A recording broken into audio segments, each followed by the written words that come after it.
Genius for life. Coconut smoothies coming at you.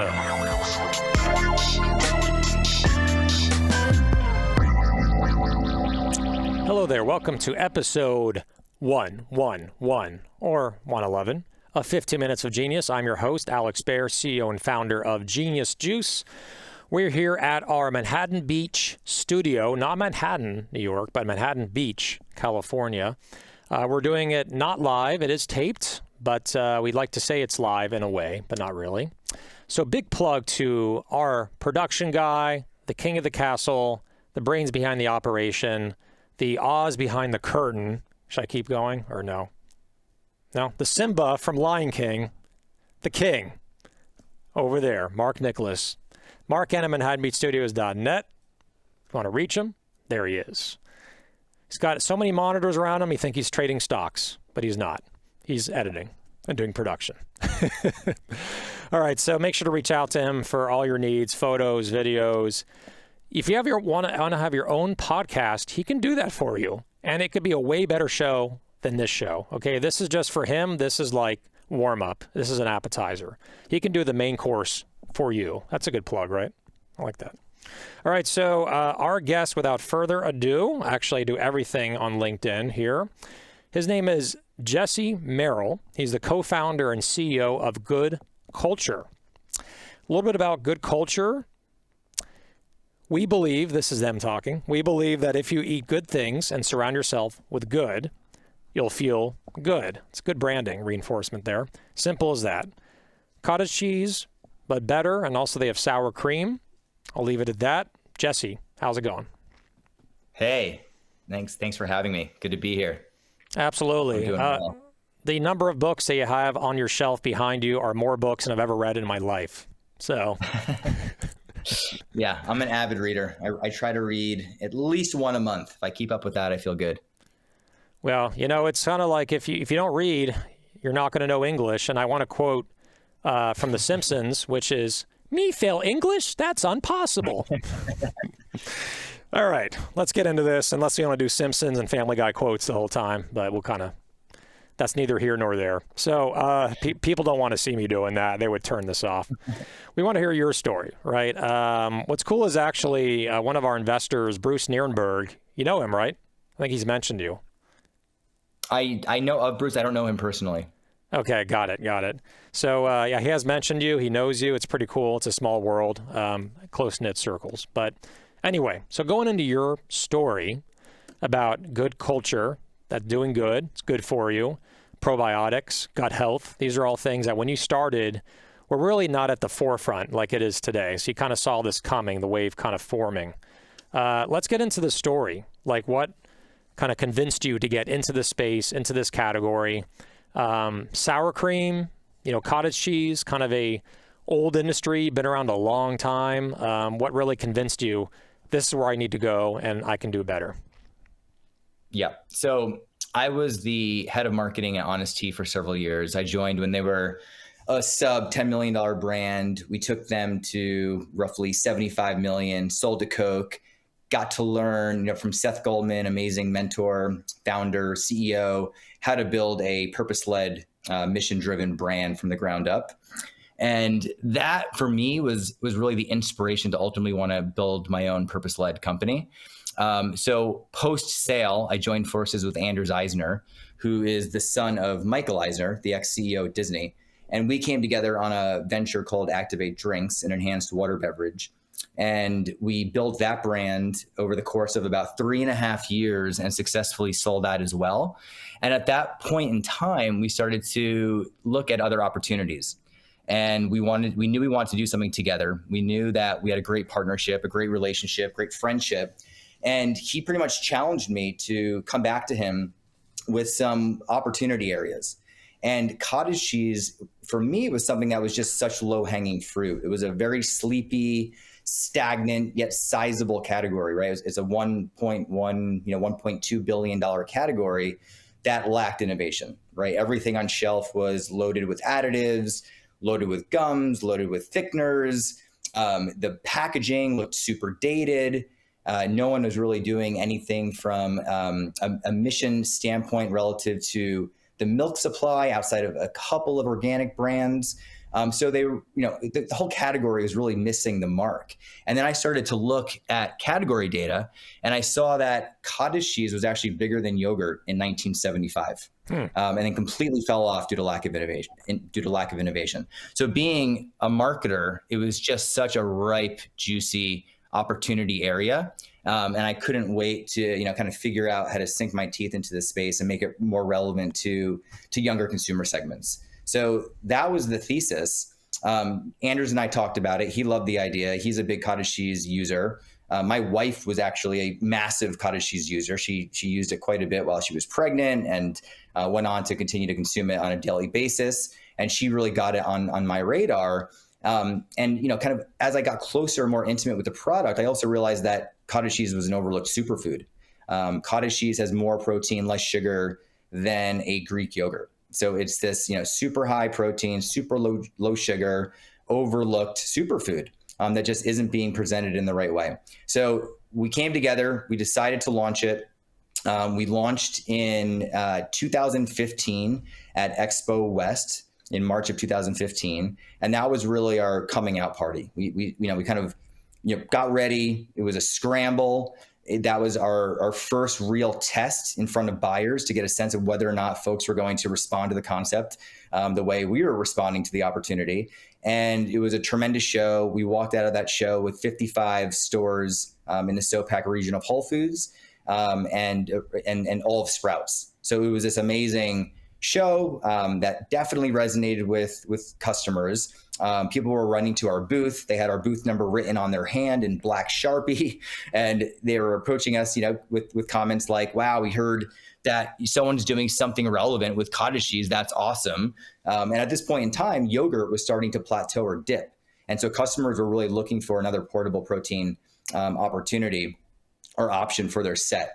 So it checked a lot of boxes for the customer. For us, it checked a lot of boxes from a consumer standpoint, and we were off to the races.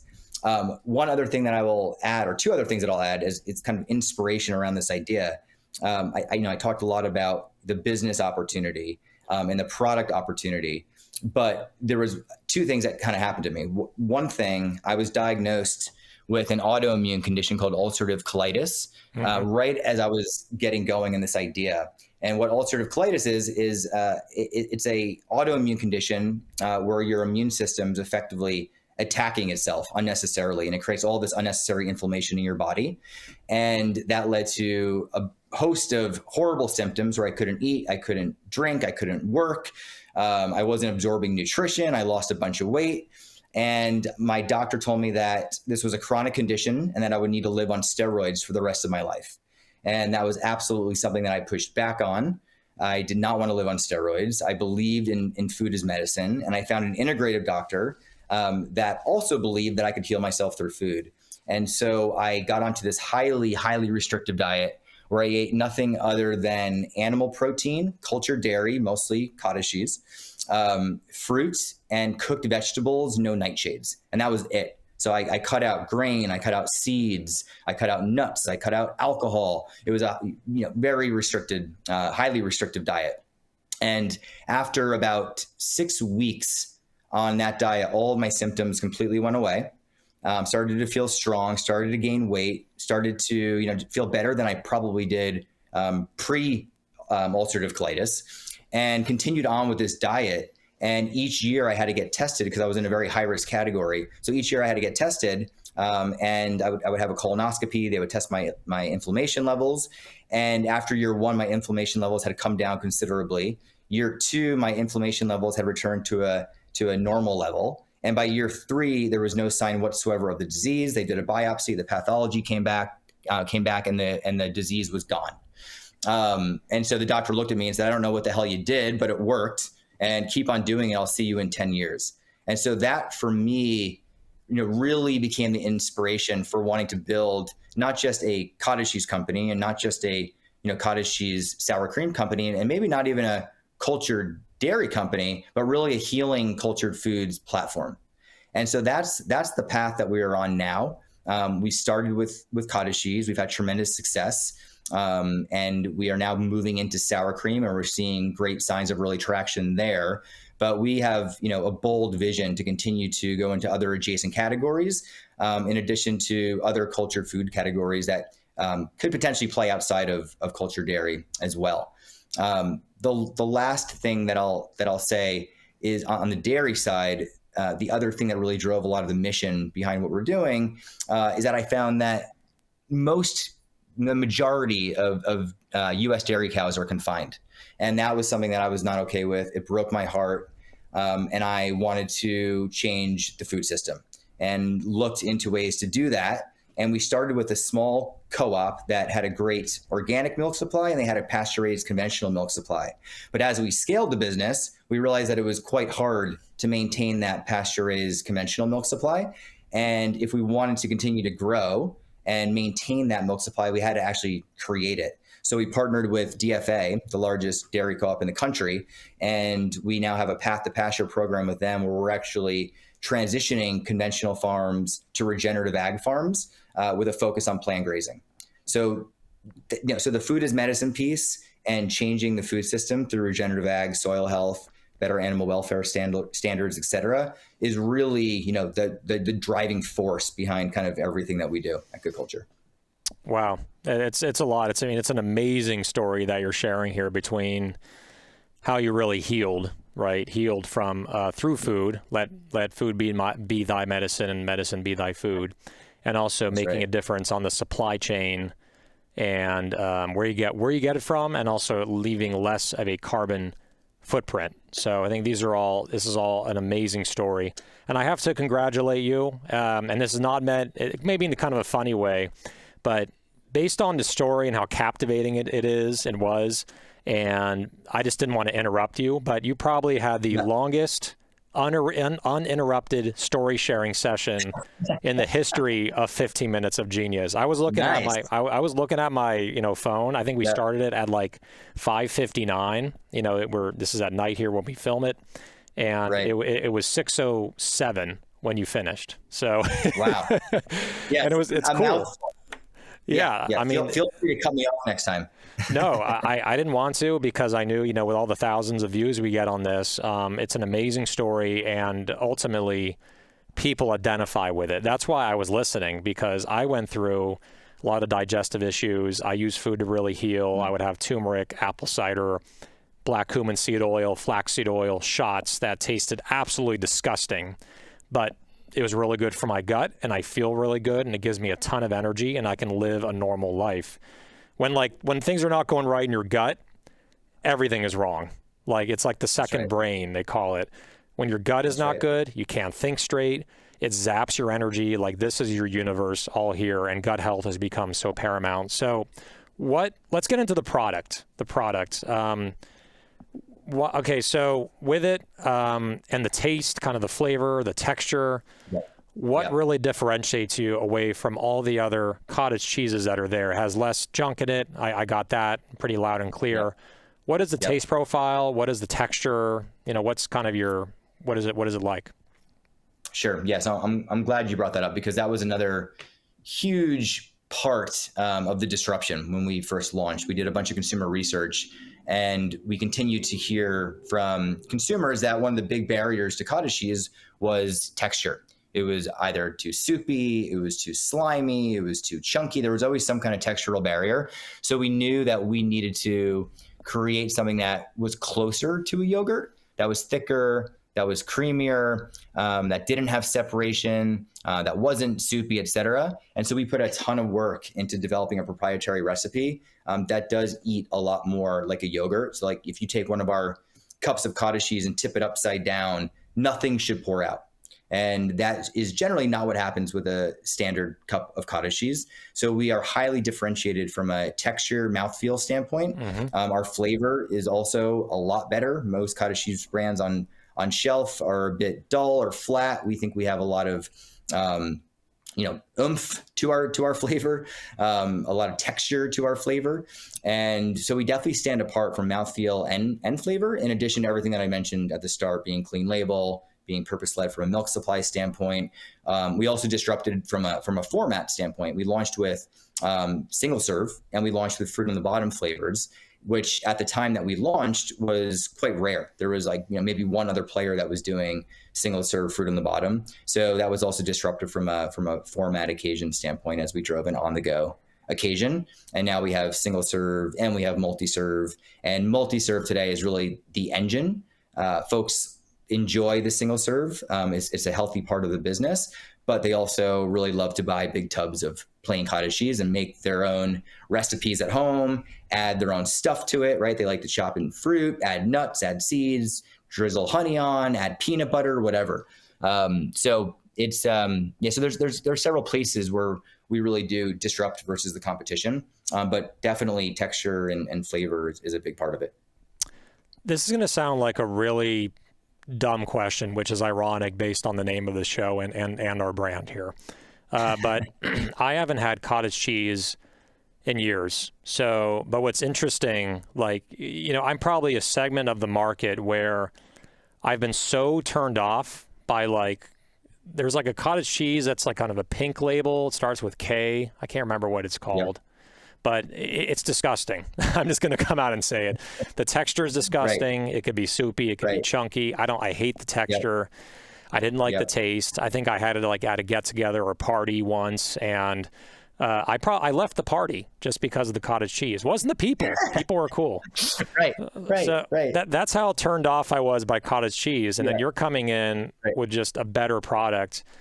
Explain to me, if you were to sell me on it, if you were doing a demo at Whole Foods or whatever, and I walked up to your table and you had samples of it, besides the texture and all this, why, with someone who had a bad experience with cottage cheese, how are you going to get me as a consumer to buy it?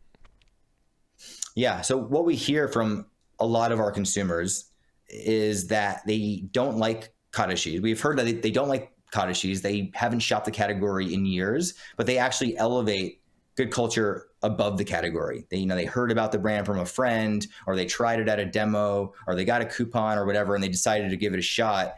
And they will eat good culture, and they love good culture, and they make it a part of their daily routine, but they still don't like the category. So it's very interesting. So, what I say to people who are hesitant to try it because of the category, I tell them that it's a completely different experience, whether it's mouthfeel or flavor, like we discussed, or the functional benefits of high protein, low sugar, high calcium, et cetera. Kind of similar to a yogurt in a way. It's like a yogurt, right?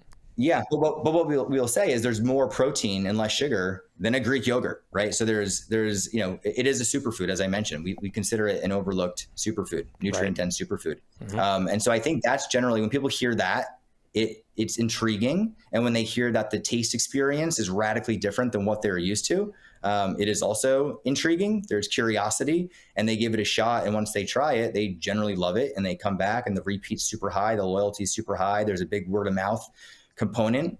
And as I said, folks, consumers continue to elevate our brand beyond the category, which is great to see. And that carries through in anything that we do, right? So with sour cream, it's the same thing, right? That is like a gating item for any decision that we make relative to innovation. We have to ensure that it's going to over deliver in taste. It's going to over deliver in flavor. It's always going to be clean label. It's always going to be responsibly sourced, et cetera. So as long as we're checking those boxes, we're not moving away from core values, we feel, we'll continue to build a brand that is really meaningful to people.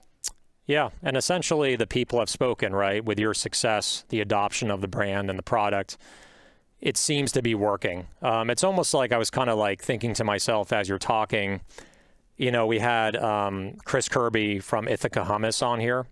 A lot of people don't like hummus.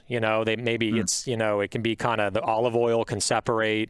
There's Sabra and some other brands, but I love how his branding, not to take away from what we're talking about here, but his branding is saying his catchphrase on his site says, try hummus for the first time, even if you had it for the 1,000th time or whatever. Right. And so I see this very similar pathway that you're pursuing, but even more extreme, because it's, a lot of people just had a bad experience with cottage cheese or doesn't like it, or sour cream. And you're actually making this a very likable category for people as long as they try it. So have you thought about, just out of kind of just spitballing here, doing maybe branding that says do you hate, cottage cheese? Everyone's you've had probably a terrible experience, but don't worry, you'll have a good experience with us. Like, have you thought of anything like that? Any marketing tactics? Yeah. So by the way, so our first headline was cottage cheese, but better. And so it points to that, right? It's like, okay, it's a bit more subtle than what you said, but it certainly points to that. It's cottage cheese, but there's something different, right? So that invites curiosity, and they want to understand why it's different. Our newest headline is ridiculously good, and that also points to that. And we like to speak about, like, when we briefed the agency around this ridiculously good campaign, we spoke to it as being our products being a step change better than anybody else on shelf. And we don't take that lightly. In this campaign, the messaging, the core creative idea, et cetera, needs to effectively capture that idea. And so that's what the ridiculously good campaign is. And, V1 of that campaign, as I said, was cottage cheese, but better. And now we're kind of taking it up a notch, and we're being a bit more aggressive with the language. I like it. Yeah, more evolutionary, really evolving it, where you have the customer base now, and now you're kind of just pushing it to the next level and really building a brand platform around what you are doing. Last dumb question before we get into our next segment. Again, just me not doing my research. Again, remember I said I don't read a lot of books. The ones behind you are more than most. I think I've read Lord of the Flies, Catcher in the Rye, and Lonesome Dove, only because I was forced to in school. So, well, all good books, quality books. Yeah, I'm an audiobook guy because I'm like, I feel good about myself. I'm driving for 4 hours to go upstate or whatever, and I finished a book. I'm like, I'm so smart. So, by the way, one quick thing. Sorry to cut you off that I wanted to say. No problem. When we first launched, the thesis was, how do we bring new users in to the category because of all the things that we're doing? How do we make it relevant to younger consumer segments, like I said? And how do we source growth from yogurt? How do we bring some of those younger consumer segments over from Greek yogurt to cottage cheese? And that is definitely proven out. When you look at our home scan data today, 56% of our shopper base comes from these new behavior stages that weren't shopping the category before. So it definitely validates everything that we were trying to do. And that's how we continue to drive growth in the category. We're the number one contributor to growth in the category. Roughly 21% of the total growth in the last 52 weeks was a result of our brand. So we're definitely validating kind of the early thesis in terms of how we disrupt and bring new people in. Yeah, absolutely. I mean, essentially, I would be a perfect consumer for this because gut health is very important to me. Haven't had cottage cheese in years or sour cream in years. It's just something I've kind of written off. But based on our conversation, or if I saw it in a store, or if there was a demo or an advertisement online or whatever, I'd be educated that this is really better and I should give it a second chance, right? Yep. And I like Absolutely. how your packaging reflects that. Like, your packaging is not the old school 80s and 90s sleepy packaging. This is fresh, It's young, it's new, it looks healthy, it looks delicious, it looks premium. I think you guys have done a great job also with the simplicity of the packaging. Last question I have, cottage cheese, because I know there's yogurt, which is kind of like milk kind of whipped up into a thicker consistency. Dumb question, but I'm going to ask it. Cottage cheese, is it actually cheese? Because we're comparing it to yogurt, or what is the ingredient in cottage cheese? Yeah, I mean, the primary ingredient is milk, right? It's milk, cream, live and active cultures, and sea salt in our case. So so it's kind of like, it's like how they make cheese, but it really doesn't have the same taste as cheese. Yeah, no, for sure. The curd in cottage cheese is cheese, right? That's you're making a block of cheese and you're breaking it, apart with a screen into curds, and then you're taking that curd and you're mixing it with cream. So it's curd and cream mixed together. So it's a delicious, nutrient dense snack. You gotta try it again. Gotta get you on board. Well, there's a Mother's Market across from me right here. I'm going to take a break, go over there. I got a Whole Foods right near my house, and you're in Whole Foods, I imagine. So I will check. Yeah, I will. I think you said that earlier, right? You got SoPac was one of your first accounts. So that was our first. Yep. Okay, I'm going to give it a second chance, and I believe you that it's going to be good. And I'm going with my gut. It's going to be good. So, all right, let's get in. You got a new customer. So let's get into our next segment, which is called Rapid Fire Questions. Rapid Fire Questions. All right. So we're going to go from my dumb questions, where I don't even know what cottage cheese is, to to questions about whatever, just to find out more about you, your personality, more on the personal side. So these are just a bunch of questions. You'll answer them as quickly as you can, whatever comes to your mind first. Ready to go? All right, let's do it. All right, first question. For music, which decade is best, the 70s, 80s, or 90s? 70s. It's awesome that no one ever said 70s yet, but then our last guest, Billy Bosch, and you said 70s. I love that. Yes. I love that. Awesome. What do you do for exercise? Run, and I do push-ups, and that's about it. Right, not at the same time, right? Right, yeah. I go for my 2-mile run, then I do push-ups, and then I'm done. Maybe a little stretching. Yep. There you go. Love it. How many miles? Like 5 to 10, right? Sounds like. No, I do 2 miles, but I go as fast as I can for 2 miles. I'm like a very impatient person relative to my exercise regimen. And so I will run as fast as I can for 2 miles, and then I'll do sprints, and then I move into push-ups, and then I'm done. Got it. So Love it. It's like 30 minutes all in. Got it. Movie you can watch an unlimited amount of times. Braveheart. I haven't seen that for so many years. What a great movie. My God. So good. And the history too is fascinating. You know, when I think it came out when I was like 10 years old or 12 years old. I didn't know anything about the history of Scotland. Like, you know, it was educational to me and entertaining as well. So, all right, chocolate or vanilla? Chocolate, hands down. Favorite country to travel to? Italy. Favorite Star Wars character? I guess Luke Skywalker. Awesome. Mine too. Everyone says Yoda. I'm like, dude, like Luke Skywalker. Luke? Yeah, he's the guy that learned how to be a Jedi in one movie within 2 hours. Yeah. All right. And then he battled his father, his arch nemesis, and his father in the second movie. I mean, he already knew how to battle one of the most skilled lightsaber fighters in the galaxy by Empire Strikes Back. He lost a hand, but he lost a hand in the process. But we won't worry about that part. What is your spirit animal? Tiger. Love it. Billy Bosch, you should connect with Billy Bosch. Seriously. All right. Yeah, we got to hang. You guys should do a giveaway on Instagram, hang out. He's in Austin right now. Let's go to a pub, hang out. All right. Do you like to drive an SUV, a coupe, or a truck? Coupe. For food, salty or sweet? Salty. Yeah. I'm definitely a savory guy. Yeah. I don't know where you got that from. Favorite day of the week and why? Saturday, because I get to spend the full day with my family and I can sleep in the next day. Love that. It's like uninterrupted family time and sleep time. The only day of the week you get that. Maybe Friday, but no, Friday, that's a work day. What am I talking about? Uber or Lyft? Uber. LeBron James, Michael Jordan, or Kobe? Man, that's a tough one.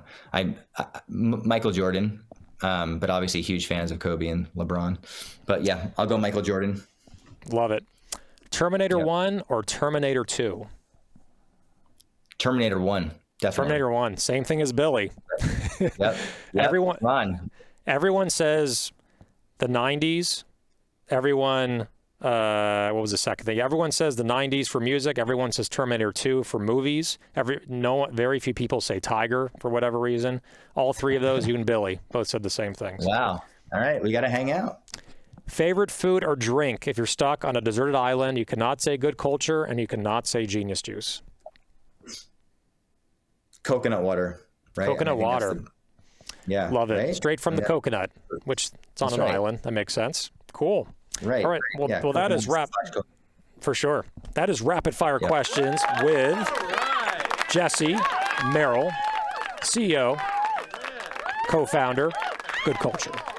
I don't know why I was speaking like William Shatner, like CEO and co-founder of Good Culture.